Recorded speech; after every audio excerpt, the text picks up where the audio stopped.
Well, welcome to the Stack of Stats podcast. It has been a hot minute since I have done one of these, but I am Pam Maldonado, joined by my favorite tennis follow, Gill Gross from the Tennis Channel podcast and from the Monday Match Analysis on YouTube. And we're here to talk about some ATP tennis because it has been a fantastic year so far. So I definitely can't wait to dig in. Indian Wells going on right now in California. Gill, my man, thank you for joining me today. I have one question for you to start off. So far in the 2022 season, what is the first thought that comes to mind for where the state of ATP is so far this year? Well, first of all, great being on as always, Pam. Nadal, I mean, that's the first thing that came to mind. I mean, he's 15-0. He's yet to lose. I came into the season thinking that Nadal could have a good season, but I thought, if anything, he's going to start slow, coming back from the foot injury that appeared to be very difficult and very traumatic in terms of the rehabilitation process. And then maybe he'd get his rhythm and pick it up by clay court season. But no, he's hit the ground running and he definitely has. Is a favorite at Indian Wells this week as well. So he is. And, you know, Nadal, I feel like it was either with you, it was with Will Capper, it was on a segment that I did. I cannot for the life of me find where I think it was you who said it. It was me who said it, where the calendar slam for Nadal is an option, is a possibility. He's going to come back healthy. And I feel like this happened in December. This happened before Australian Open. And I just can't find it. I'm trying to go back through all of my podcasts because I know on all of the interviews that I've done. And I just feel like I said it on maybe NBC. I said it on maybe VSiN, and I can't remember, but I know that it was said that the possibility of Nadal having a Grand Slam for 2022, able to do what Novak Djokovic was unable to accomplish last year, it could just like happen easily for him. And so far, I mean, no one's he's hotter than the sun right now. Yeah, he is. And he got the tough one done. For him, Australia, I think, is the toughest. Some people might argue with me and say Wimbledon. I think the conditions at Wimbledon are better for him. And I mean, yeah, in the last couple of years, there has been obviously some bad injury luck coming after the clay season. I shouldn't even use the word luck because it makes sense. It's logical. But after that long clay court season, he hasn't always been healthy come Wimbledon time. He lost that epic in 2018 to Djokovic, definitely would have won Wimbledon that year. So it hasn't shaken out for him. But I think Australia has been probably his house of horrors more than the other three. So absolutely all the confidence in the world. I do want to backtrack a minute. Based off of the quarters of Indian Wells, we're going to talk about each player, the main storylines for each one. And starting first with Daniil Medvedev, who is the new world number one. It's been weird to type. It's been weird to say. It's just been weird overall for me to do that because Novak Djokovic, who lost to the qualifier in Yuri Vasily, that was just like an incredible run from Vasily. All the power to him in Dubai, allowing Medi to become the new world number one. Djokovic, he has been number one for 361 weeks. At that time, it had been 18 years since somebody outside of the big four to be the number one. Here's my little debate that I want to have with you. Medvedev, 1-5 against Nadal, 0-3 against Federer, 4-6 against Djokovic, 29-26 against top 10 players in his career, 3-8 in his career if the match goes a full 5 sets. My question, do you think that Medvedev, for lack of a better word, is a deserving, worthy player to claim the top spot? I do. So first, let's address some of the head-to-head stuff. Okay. With Federer, I think what we have there is all three meetings coming before the summer of 2019, when Medvedev became just a different player and things just clicked for him. So I like to, similar with Djokovic, where 2011, it was just a different guy. I think Medvedev also has that kind of line of demarcation. So that's for Federer. Nadal, I think, is truly a bad matchup for him. I really do think that there are issues for Medvedev that he hasn't been able to solve. And I think that's clear. Djokovic, he's played him well. So I don't mind that 4-6. I think they've had a lot of close matches. Some of those meetings are also before summer of 2019. And then the best of 5 set record, that concerns me. However, Medvedev is kind of, and I've noticed that there might be some issues there. Medvedev is king of the blowout. You know, he won the US Open dropping just 1 set. He can do that. So is that a weakness? I think so. Yes. But if you look at the results on the hard courts over the course of the last 2 years, it's been absurdity how consistently he's been able to win and make finals. Well, that's another concern of mine. If you're talking about, you mentioned him on hard court. That's great. We know that he struggles on clay court. Wimbledon is probably not his best surface because he doesn't have like the strongest serve. And that's definitely like a big serve, like king of the big serve. Is him being a specialty on hard court? If you look at Federer, Djokovic, and Nadal, they are all great on any surface. You put them there, they're going to figure it out. You put them there, they're going to be competitive. They may not excel, and Nadal may not have all the records on grass, but he is still competitive, and he's somebody that you don't want to face if he's on your top of the draw.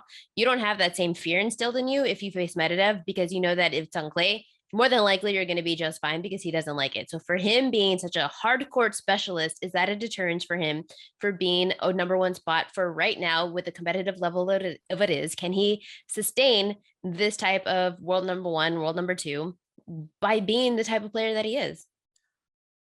Yes and no. So on, the 60% of the calendar is hard court. Right. And you're absolutely right to point out that if we were talking about someone who was, having incredible success only on clay or only on grass, it would be a different conversation. But if you're going to hold one surface near and dear to your heart, it ought to be a hard court if you want to have as good a ranking as you can. And for Medvedev, that's it. Do I think that he needs to / would love to prove his mettle at Wimbledon? Yeah, because the clay, I think it'll be a work in progress. A lot of it was mental last year. Oh yeah.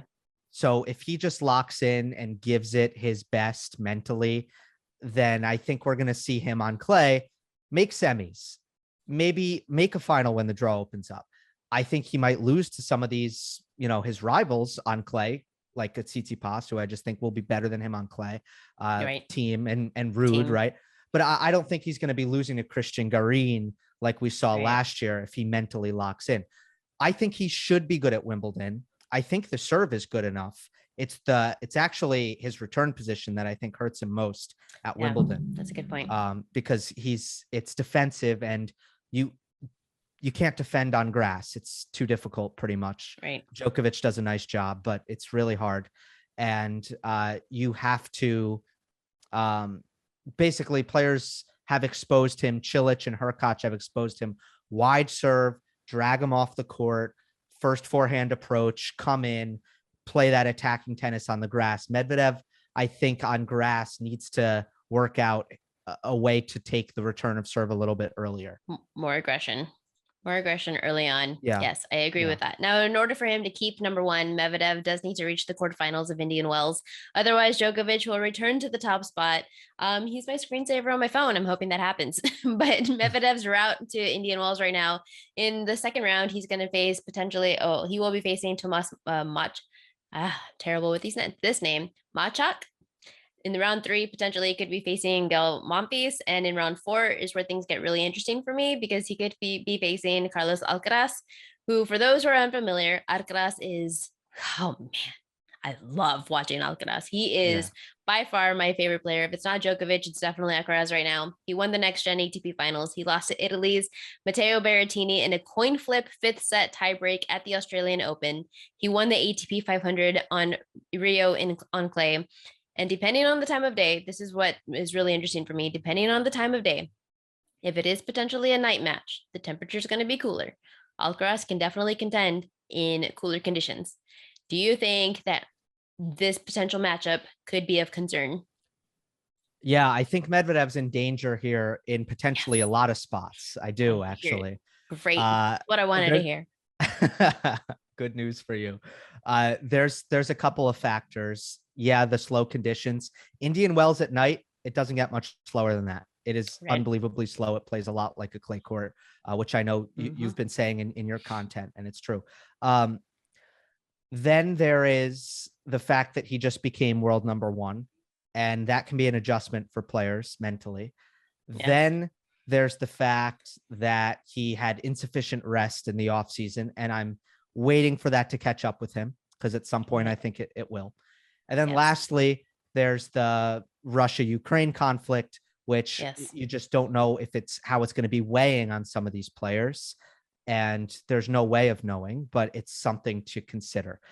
Now you look at his draw, Pam, and it's fast players, Monfils, Alcaraz. If he gets past Alcaraz, Tsitsipas, Medvedev has trouble finishing in slow conditions against the fastest players in the world. And in a best of three, any player, especially somebody like Novak Djokovic, the top players in the world, it doesn't matter who you are. In a best of three, it is a lot more volatile. You are a lot more at risk than in a best of five. So that's why you could end up seeing Medvedev end up busting out early. It could be to Monfils. It could be to Alcaraz in the quarterfinal. It could be, you could just end up seeing him and not make it to the final. And in the quarterfinal, he could potentially face even Cam Norrie, who lost to Nadal in the Acapulco final, but he won this event last year. So there's just like, it is a tough road for him. It's not easy. Medvedev is not somebody that I would have invested in pre-flop to buy on. Even right now, you can still buy on into the futures market, and I still wouldn't put money on him. I know that Nadal is the favorite. At the time yesterday, before he was like plus 200, but now at this point, he would probably be closer to like 175. But what do you think is the likely result for Medvedev in this event? Does he make it? If he doesn't, what point could he fall? I have him losing to Tsitsipas in the quarters. Okay. I think that's a head-to-head, which has been really difficult for Tsitsipas, really, other than when they played at Roland Garros last year. But to me, again, this is more like Roland Garros than it is the Australian Open from a speed perspective. And Tsitsipas has been struggling himself post Australian Open. But you know what? I kind of saw enough in Australia. I don't put too much stock into that part of the calendar. You know, the indoor hard courts, Acapulco last week. Tsitsipas showed me enough in Australia for me to think that, okay, it's big tournament again, time for him to lock in and find his game again. I think he can do it. I like the conditions for him. And it's another fast player. I think Medvedev could have his struggles, and he won't have that same serve return dominance that he has against Tsitsipas if the courts are going to be playing super slow. Well, then that makes things interesting because you have Tsitsipas, and I'm thinking that Norrie can still pull out another one against Tsitsipas. Possible. I wouldn't be surprised just because Tsitsipas is every match that he plays. It's either gone to 3 sets when he should be winning in straight. He's gone to a tiebreak when he should have broken, or he got broken back. He is just not playing 100% to his full form, to his full capabilities. And we've seen just like, if it's a mental game, I'm never choosing Tsitsipas. Never. He just doesn't have it. Even though last year, it was after Miami last year, he ended up he ended up getting a mental coach, a mental strength coach. It worked out for a little while, and then it didn't. And then what happened? Yeah. And he's just one of those players who he's so frustrating to watch because you know that he should be like a fantastic, unbelievable, can't touch player. And then it's just not executed. Yeah, there have been issues. There's no doubt about it. Under pressure, when he's struggling, have things spiraled. Yeah. Again, I agree. Like things have not been good since the Australian Open, but it's a matter, we're about to find out if that was just him not really engaged and focused and in it for a couple of weeks there, which honestly, I don't think he should be playing those events. That's kind of my conviction, is that some of these top players, Tsitsipas being one of the main culprits, they need to start scheduling like Federer, Nadal, and Djokovic, and they need to start resting. In my opinion, it's a big advantage that they have, and someone like Tsitsipas just isn't taking advantage of it. He's fine financially. He doesn't need rankings points. Okay, right. Use that to your advantage. Get your rest in. and get your time in the on the training courts in, by the way, not just physical Mhm. rest. Work on stuff Right. that you cannot work on when you are playing tournaments. Yeah. And I would just love to see him take advantage of that. So You're making that's some an very aside. good. I know. No, you're making very good points. And yeah, we did stray off into Tsitsipas, but it's something worth mentioning because he should be easily top three. I mean, he's so good. He's so Yeah. good. You just don't haven't seen it come to fruition yet. And he's come close so many times. And this is going to be another test for him of potentially facing Cam Norrie, who he just lost to recently. Can he get over that hump mentally of, yes, I am the better player. Norrie is playing some really good tennis as of late too. So we will see. But why the big three became the big three is because they pushed each other. And this is why you have to like just appreciate them. We always talk about who is the GOAT, who is the greatest player of all time in the ATP. And I'm forever never going to say, as much as I love Djokovic, as much as I love Federer, as much as I love Nadal, each of them is great in their own will, in their own right.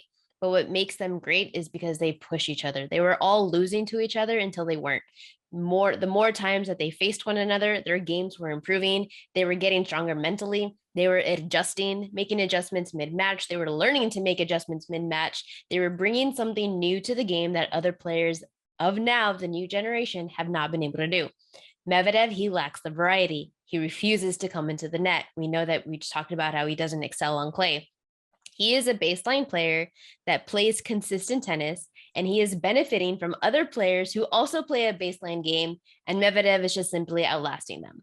So, yes, I do believe that Medvedev is a really good player. Is it unfair to say that I don't think he's great? I think here's what I think maybe it might be the missing piece. Mhm. The thing about Medvedev is while his baseline game is, yes, predicated around outlasting, consistency, rally tolerance, never missing, keeping the ball deep in the court. And it is not, you do not see an amazing offensive array out of Medvedev. What you have besides that is a combination of serving ability and returning ability that really we haven't seen before in the game. Right. Meaning, right, he's getting as many returns back in play as I think anyone. I need numbers. Right. I need to start getting numbers to back this up, but I think he's getting as many returns into play as a Djokovic and a Murray of the world and a Nadal. Exactly. And then he's turning around and he's serving 135 bombs, getting tons of free points. That's something only Federer was doing Yeah. on a consistent basis. But Federer wasn't putting returns in play like Medvedev puts returns in play. So it's a math thing there on the serve return dynamic where he's literally having to play not a lot of points on serve, and he's making his opponent play all the points on their serve. I can agree with that. So for that, I'm just going to be biased to the big three, and I'm not ready to see them go. And we're already seeing Federer on his way out. We're seeing Nadal healthy. I'm thankful for that. Djokovic with his situation. I'm just starting, and I don't know. I just don't. I He's don't not them. enjoy. He's not I them. He's not them. He's not But them. do you think he can be them? Like not No, not by no. default because they're gone, but because he truly built up his game to be that. No, I don't. I think there's too many oddities. There's too many weaknesses. He's 26 years old. Yeah. He's not that guy. So We're never gonna get it again. Enjoy it while you can. People enjoy. Watch every match. Hold on to it. Hold on to it because it's about to go. Which moves me over to Rafael Nadal. Then undefeated in 2022. 16-0 this year, 15-0 this year, undefeated. He has 3 titles. He won ATP 15. Melbourne in January, Australian Open, beating Medvedev in the most epic comeback of recent history. My God, like I lost a betting. We lost about that. We talked about that. We lost. We had Medvedev in the futures market for Australian Open. I didn't hedge. I didn't do anything. I was like, no, Medvedev's got this. He was up 2-0. He was up 40-love on Nadal serving 3-4, and Nadal just roared back into it, and it was amazing and it was fun. I'm happy to lose money on a situation like that because it was brilliant tennis. Just the appreciation that I have from like the athletic standpoint. It was amazing. So Nadal, he won his 21st title, breaking the all-time slam record, passing Roger Federer and Novak Djokovic. He won ATP Acapulco for a third straight title this year. He is the favorite to win Indian Wells. His second round, he's going to face American Sebastian Corda. Round 3, he's possibly facing Dan Evans or Federico Coria. Not worried about either one of those. The fourth round can get really interesting. I'm wanting to see him face Denis Shapovalov, and then potentially in the quarterfinals, he could face Yannick Sinner. So something that's not easy, but still it's his tournament to lose. And then maybe in the semis, Medvedev rematch. It could be Alcaraz if it goes the way that I'm hoping that it could. But what do you think is the most likely result for Nadal? We talked about Medvedev. What do you think is the most likely for Nadal? It's been a really long time since I've been this confident that he's going to win a hard court tournament. I'm coming in. It's basically a Djokovic mentality that I've had, in the last, if you take a snapshot of the last 2 years, there have been some tournaments. Actually, it's mostly been Wimbledon where I've just been like, I can't see anyone winning. I'm picking Novak. I'm not, and it being pretty straightforward in my head. This was one of those cases. I can't make an argument for anyone else right now. I just feel like it's a mental thing right now with Nadal having won that Australian Open when I genuinely, and he would be the first to tell you, he did not think he was winning a major coming into those 2 weeks. It was just, I don't think that, obviously it's his goal. I just don't think that was his expectation coming off injury. He wins it. And now there's this sense of playing with house money, of everything being a bonus, and this relaxation in his game and a confidence in his game that reminds me of Federer in 2017 when he did the same exact thing. Came off the knee surgery, went to Australia. We'll see how it goes. I'm just starting the comeback here. Wins it. Wins the Sunshine Double, Federer in 2017. I think Nadal is in that mental space right now. He's not feeling pressure. All he's feeling is joy and confidence and fearlessness. I am telling you right now that if it is Shapovalov in the fourth round, I am looking to back him as an underdog to at least be competitive. I'm not saying at this point to take him as an outright underdog on the money line, but let's say the game line is like 4.5, 3.5 even. I'm definitely going to be tempted to back Chapo in this spot just because we have seen Chapo. He's inching closer and closer to being what I expect to see from Stefanos Tsitsipas. I've also expected to see from Chapo, and I believe Chapo has a greater shot of getting there. And he has been competitive against Nadal. He's almost picked him off. He's right there, and this could be a very good matchup for him. Granted, yes, I know Nadal is untouchable at the moment, but this could be a very competitive match. What do you think? Yeah, I think Chapo at his best is a major issue for anyone, and I think he is a good matchup against Nadal. Nadal doesn't have that ad side of the court to attack. It's Shapovalov's forehand. It's not the righty backhand that he's used to attacking, and that helps him out very much. And then even on serve, Nadal has to kind of change his patterns due to Shapovalov being a lefty. I just don't know where Chapo's at mentally. If you look at just the last. And I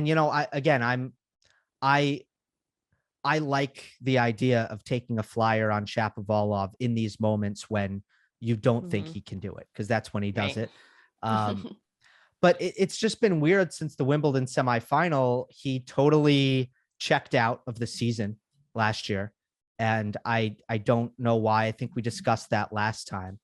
Now he looks pretty good in Australia, despite probably. He should have beat Nadal in that fifth set with Nadal physically at like 50% and didn't. And then since then, I just feel like we've seen another letdown recently. So I don't know why that's happening. And I don't know why he's taking some of the losses that he's taking. Maybe he's just showing up for some of these bigger matches, kind of like a Nick Kyrgios, where he doesn't have the gas to go the full tournament. But if he's playing Novak, if he's playing anybody else in the top 3, the top 5, he's going to show up for that one and give it his all. Dominic Thiem, we've seen it where he should have lost probably in like straight sets, but all of a sudden he had tanking the gas for the full 5 and he made it competitive and he almost upset him. Maybe that's potentially what Chapo is doing, is he needs some of that more competitive play. And if he ends up with Nadal after all, then hopefully we can see that side of him come out. So then as of right now, Nadal is the favorite. Would you, at this point, looking at the top half, very top heavy, the bottom half, not so much. I do envision that the winner is going to be coming from the top half. Quarter 3, quarter 4, the only player that I am interested in is Felix Auger-Aliassime. He nearly upset Medvedev in the Australian Open quarterfinal. What a great match.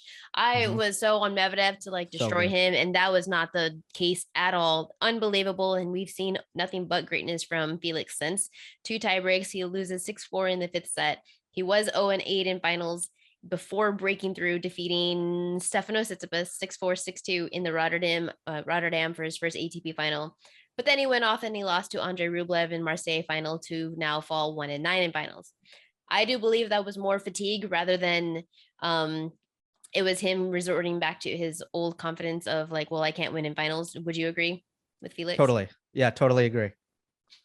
And is there any other player in quarter 3, quarter 4? Maybe it is Felix that could come out as a dark horse and end up in the Indian Wells final from the bottom half. Yeah, I picked Felix to the final. And it's not because I particularly love the conditions for him. I like Felix on a quicker court where his first serve is a little bit more deadly, and that serve +1 kind of bang bang style of tennis is going to be more frequent. When he needs to construct rallies on the slower surfaces, it's tended to be more difficult for him, and it's brought out some of his consistency weaknesses. But I just think he's in such a good spot right now, and he's playing top 5 tennis, in my opinion, in 2022. So it's time to kind of, I think, adjust to that. Maybe we'll see him go the other way at some point, but so far in 2022, in my opinion, he's been at a top 5 level, and in the bottom half, he is the guy who I am most confident in at the moment. Djokovic, of course, being on the bottom half as the 2 seed when the draw came out, and Grigor Dimitrov taking his place because they don't reshuffle the seeds at Indian Wells. It makes for a very, very open bottom quarter where I actually have John Isner coming through, because I think Rublev struggles against him. Schwartzman struggles against big servers. I'm looking at a tournament that Isner has made the finals of one year, the semifinals another year. The gritty court surface does wonders for his kick serve. So I didn't think coming into the tournament that I would have Isner to a semifinal, not in a million years. But when I filled out my bracket, that's what happened. Well, that's interesting. I can't say that I fully agree, but I wouldn't be surprised. And I would love to see it, just because we don't see many Americans or any Americans run deep in tournaments often. So I absolutely would like to see it. Hurkacz was an interesting one for me. He's been, last year he had a phenomenal season, and this year he just hasn't really been able to replicate that similar success. So if he does end up facing potentially Andre Rublev deep in the tournament, then that would be the match to watch for me. But yeah, I definitely think that Hurkacz is still one of those like dark horses along with this, or I do agree with that one. I like that one. Yeah, Hurkacz has made the quarterfinal here 2 times in a row, which bodes well. But I'm concerned about him a little bit and I was coming into the season, because his results and his rankings points are mostly buoyed on basically 3 events last year. And it wasn't kind of that week to week consistency where you're kind of, which I just think is a more sustainable way to build a ranking. You're right. Hurkacz, Wimbledon semifinal, Miami final, and then the title in Delray. And I believe he won Metz. So I guess that's 4 events, 2 of them smaller, and then Wimbledon and Miami, big ones. But then there were just so many first and second round losses. So it's like, what's going to happen if he doesn't have those explosive runs? He's going to plummet here. And technically speaking, what I really wanted to see for the start of the year is I wanted to see that his forehand was better. And I haven't seen that. I think it's really, really holding him back in a way that is hard to overstate. because there's so many parts of his game that are rock solid. But how many forehands do you hit in a tennis match? A million. So it's not giving him a chance to be on par with his high level competition in baseline rallies. Right. I fully agree with that. The bottom half will definitely be interesting. At this point, their odds aren't out because matches are happening at this moment. But if Nadal was any type of plus money, even as low as like plus 100, would you be buying in on Nadal to win Indian Wells? Yeah, I've thought from the start that there's actually value on him as a favorite, which is strange. But again, like I come into this tournament with the same amount of confidence that he is going to win. And we know how sports work. It doesn't mean it's going to happen, but I've come into it with the same amount of confidence that he's going to win that I normally would a Roland Garros, because I look at the field and I'm just not convinced about anyone. You know, the conditions for Felix, I don't think are perfect for him to pull this off. Medvedev, I have my doubts about. Zverev, I have my doubts about. Tsitsipas, I have my doubts about. And now Nadal sitting here just looking like he's in the form of his life. Zverev is also an option. We don't know where his head is at with all the off-court stuff that's been happening with him. My dream scenario would be like Nadal and Carlos in the semis. And let's see what happens with the two Spaniards. Let's get it done. Yeah, I hope we get that Alcaraz Medvedev match. I really hope so too. And I think it could definitely happen. Carlos is playing just like lights out right now. Yeah. So then let's talk about Novak Djokovic, who's not in the field for Indian Wells, which by the way, Nadal, I did take him to win the tournament at plus 300. I didn't tweet it. I didn't talk about it. I didn't put it in any article because this was before Djokovic is he playing? Is he not? Even though he was expected not to, it just wasn't something. I don't normally like to take features in anything that's not a major. So I really do like to post like my most confident stuff. And so I just didn't post it. But yeah, I was with you pre-flop where it's like, okay, this is Nadal's to lose. Plus 300, you're giving it to me because at the time Djokovic was the favorite. He was expected to not play. That's value in itself. So snagged that. Well then Novak Djokovic, 2022 record, he's 2-1. He's played 3 matches so far this year. He said that he's willing to miss tournaments instead of getting vaccinated. He missed the Australian Open. He's missing Indian Wells. He'll be missing Miami Open. Who knows what's going to happen with the French, with any other tournament, honestly, for the rest of the year. Do you think that he is tarnishing his legacy but with this decision? No, I don't think so, because I think it's going to normalize soon enough. And I hope at least it just feels like COVID guidelines are going to be more and more relaxed as we move forward here, especially assuming that things continue to trend the way they do. So I think we're going to look back at this as a blip, just like we kind of look at that elbow injury / off the court personal woes as a blip. That, it's a part of Novak's career where he missed out on being competitive at a couple of majors there. There was a period of time where he wasn't giving himself a chance or he was out. And I look at this kind of similar to that. Now, we can talk about the bigger picture where Novak has become a little bit more than an athlete, and now people are attaching his name to push forward or push against certain agendas in the world. That's another story. Has that been an effect of what we've seen Novak's decision making? Yes, that we have seen that become an effect where I think people have certain attachments or care about Novak Djokovic for reasons other than what he is as a tennis player. Do you think we will see him play at the French Open?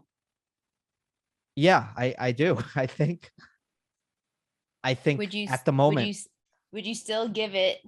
This is so far ahead of it because the French Open isn't until late May. Yeah. Would you right now, he's going to fall two behind. This is the scenario that I envision. Novak Djokovic is going to fall two slam titles behind Nadal. He's going to have 22. Djokovic and Federer are going to be still at 20. The type of pressure that Djokovic felt last year to win the Grand Slam, to win the Calendar Slam, to win the Golden Slam, do you think he'll have any type of pressure to try to play catch up? I think he likes the pressure of that.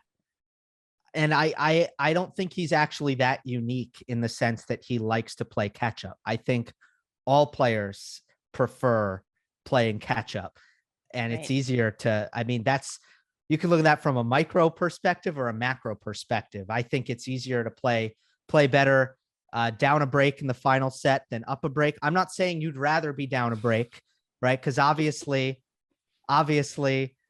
you're behind, but is it easier to play your game, your best tennis when you're down a break? I think most would say, yeah, as long as you're not so frustrated with yourself that you're getting in the way, then it's a better place to be. So I think that Djokovic feels like he has until 2020. I think he's targeting 2025, 2026. I think he still thinks he's going to be contending at that point in time. And you know what? His body does not appear to be deteriorating at all the rate that Federer's or Nadal's bodies have. He takes such great care of it. He talks about how on his off days, he spends like 8 hours stretching. That is his off day, is stretch. And that's why we see him be so limber on the court. That's why you see these insane Spider-Man moves, because he takes care of his body. So then let's play hypothetical here real quick. What is the most likely scenario? By the time Nadal retires, we don't know when that's going to be. I thought seriously after last year that it was going to happen this year, that it was going to happen sooner rather than later. What do you think is more likely to happen? By the time Nadal retires, who's going to be holding the Grand Slam title record? I think this was a lot more straightforward last year. Exactly. I haven't thought about that in a second. When they both retire. When Nadal, because I think Nadal would retire when Nadal retires. Joker. So by the time Nadal retires, you would think. By the time one of them retires first, who will be holding the title record at that time? I think I'd still lean Djokovic. I don't know that because now I'm also feeling like Nadal's not that close to retiring once again. So he looks like brand new. Yeah. I don't particularly ever feel strongly about this because I don't like to really predict longevity. Like whenever you go beyond, who do you like? If it's like, who do you think is going to win this tournament, Gill? I'm always like ready to go, and I'm ready to kind of break down my thoughts. I have never felt comfortable answering the slam race questions. I've never felt confident about it. Because it becomes so fun. Why would you even want to? Let's see what happens. What if Federer just all of a sudden has a Nadal come back and he just like breaks through? I would have loved to see that happen for him. I would have loved to see him. I think retirement is definitely more so in the cards for him this year rather than like any other time. But you just never know. You just never know with the technology of medicine and recoveries and whatever else is happening. You just never know. I do think that it will be Novak Djokovic. He's going to be fine. I will wait until you retire and then I will win them all. Is also the kind of prediction that I would give. But this is fun. This is what makes it fun. I never get tired of watching Nadal Djokovic. I'll never get tired of it. I'll never get tired of watching Federer in the mix. I want more of it. Give it to me while it lasts. Yeah. Do you know what the X factor is though? How much time, if you're Djokovic, maybe Nadal isn't really the person you're fighting against at a certain point. How much time are you giving a Carlos Alcaraz to develop, and a Jannik Sinner to develop more Alcaraz than anyone else? Not to reach the slam title record. Well, no, not to. I mean, to prevent you from getting. yes, okay, correct. So like if Nadal is, let's say, ahead. Ooh, interesting. And maybe Nadal is at a point where he retires and he's no longer the person who's stopping Djokovic from catching Rafa, but it's someone else. Yeah, that's real interesting. Ooh, I would love to see it. And that's why we watch tennis. But that's also why I don't want Nadal to win this tournament, because I don't want to see him break again. We haven't even started clay court season. I would love to see him go into clay court 100%, no doubt in my mind that he's going to just like dominate the season. And I fear that he's playing a lot of tennis. He's playing a lot of tennis. I need him to chill. That's the big question. If he wins Indian Wells, it's going to be, are we playing Miami here? Is this something that we're doing? Don't do it. Don't do it. Well, then that's what we've got. We're predicting that, yes, Nadal is going to come out with another Indian Wells. A win, his fourth title of the year, remain undefeated. Hopefully he takes a break before clay court starts. At the very least, I am looking forward to his potential matchups here against at least Alcaraz. I'm hoping for Medvedev, Alcaraz. We'll see. It's going to be a good one. And the main tournaments, the big names, all the players, they start tomorrow on Saturday, March 12th. So I'm really looking forward to that. Gill, thank you for hopping on with me once again and talk some tennis. We are going to be doing it throughout the year. I want to start talking more about tennis. I'm noticing that people, they're starting to get into it. Why? Because they're able to bet on it. And because you're able to put some money on it, now you're getting a little bit more interest now than as if you weren't. So I really want to just like pound and pound tennis into, we'll talk about the players, we'll talk about the strategies, we'll talk about it all. And maybe we can get a couple more tennis fans, because hey, you know what? It is the most beautiful sport on the planet. And if one person becomes more interested in the game through us, I feel accomplished. Amen. That's what it's about. Always good to be on, Pam. So you can make sure to follow Gill Gross at Gill_Gross. He is from the 10 Channel Podcast, host of the Monday Match Analysis on YouTube. You can follow me on Twitter at Pamela M35. And thanks for joining for another Stack.